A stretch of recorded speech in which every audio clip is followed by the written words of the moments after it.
Shalom à tous, bonsoir.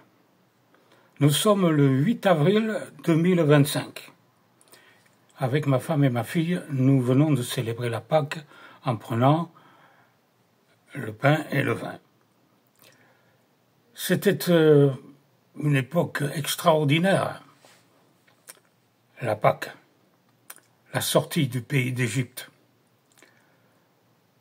Ils ont traversé la mer à sec. Ils ont emporté des richesses qu'ils ont pris aux Égyptiens. Et plusieurs Égyptiens sont partis avec eux.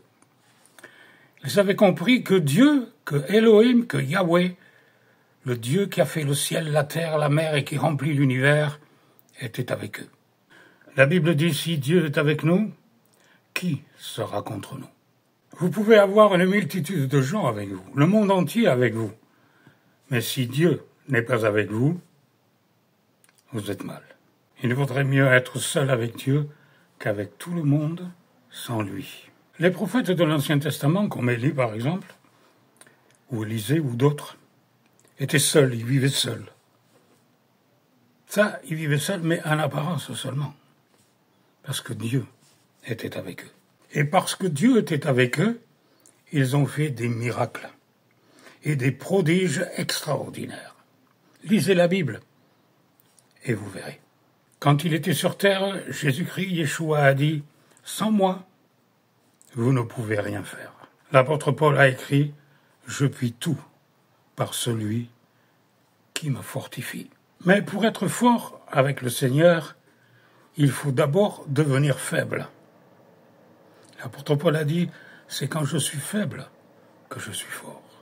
Si on résiste à Dieu, si on veut être le plus fort avec lui, alors on perdra toujours. Dieu veut que l'on s'humilie et que l'on devienne faible. Plus on est faible avec Dieu, avec Elohim, et plus il nous rend forts. Je puis tout par celui qui me fortifie. L'apôtre Paul a dit, Dieu a choisi les choses faibles du monde, celles qu'on méprise, pour réduire à néant celles qui ne sont rien, pour réduire à néant celles qui sont. Il y a des gens, ils se croient forts. Même certains parlent de Dieu, avec arrogance, au lieu de parler avec humilité. L'apôtre Paul a dit que l'humilité vous fasse regarder les autres comme étant au-dessus de vous-même. Autrement dit, je pense que ça veut aussi en partie dire ne condamnez pas, ne jugez pas trop vite. Examinez toutes choses.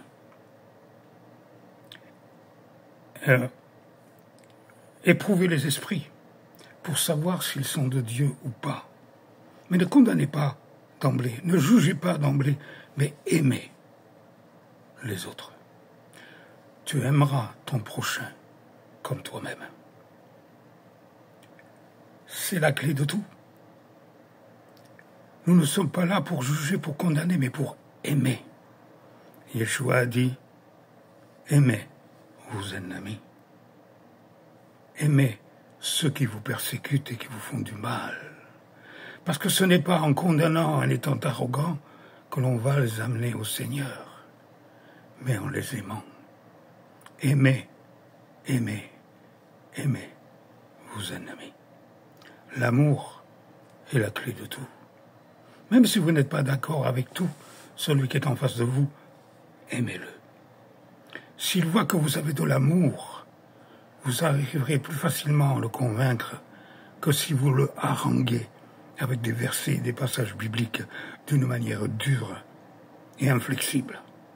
Ne soyez pas comme les pharisiens, qui jugeaient et qui condamnaient, mais soyez comme le Seigneur, qui a dit « Venez à moi, vous tous qui êtes fatigués et chargés, et je vous donnerai du repos.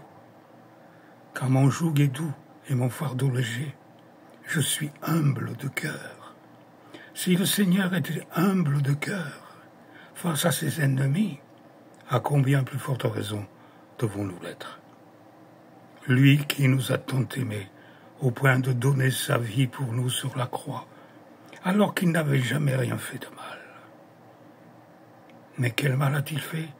A dit Pilate. Et ses ennemis ont crié, sous l'inspiration de Satan, crucifie-le, qu'il soit mis à mort. Et c'est par amour pour nous qu'il s'est laissé crucifier, parce que s'il avait voulu, il levait le petit doigt et il pouvait anéantir tous ses ennemis. Mais s'il l'avait fait, aucun de nous ne serait sauvé. Car Dieu a tant aimé le monde qu'il a donné son Fils unique, afin que quiconque croit en lui ne périsse point, mais qu'il ait la vie éternelle. Quel amour! Quel amour! Quel amour! Sommes-nous prêts à faire la même chose, à donner notre vie pour quelqu'un? Là est la question, mais lui l'a fait. Lui n'a rien fait de mal. Il nous a tant aimés qu'il est venu sur terre enseigner et souffrir. Alors que les gens avaient une chaumière, un endroit pour vivre, il a dit, le Fils de l'homme n'a pas de quoi reposer sa tête. Et il dormait dehors. Il était un sans-abri. Il s'est mis à ce niveau-là, au niveau des gens que vous voyez dans la rue, sur le trottoir. Sans-abri. Il s'est humilié comme un simple homme. Jusqu'à la mort de la croix, il s'est humilié. Pensez-y. Et quand vous pensez à ça, ne regardons pas notre prochain avec un regard hautain, avec un esprit de jugement, mais regardons-le avec un esprit d'amour. Et même si nous ne sommes pas d'accord avec tout, aimons-le, car c'est par l'amour que nous gagnerons des âmes au Seigneur. Les enseignements, oui, d'accord, il faut donner les vrais enseignements, mais ça ne suffit pas. Les gens ne comprendront pas les vrais enseignements s'ils ne sont pas donnés avec amour. Que Dieu vous bénisse à tous. Amen.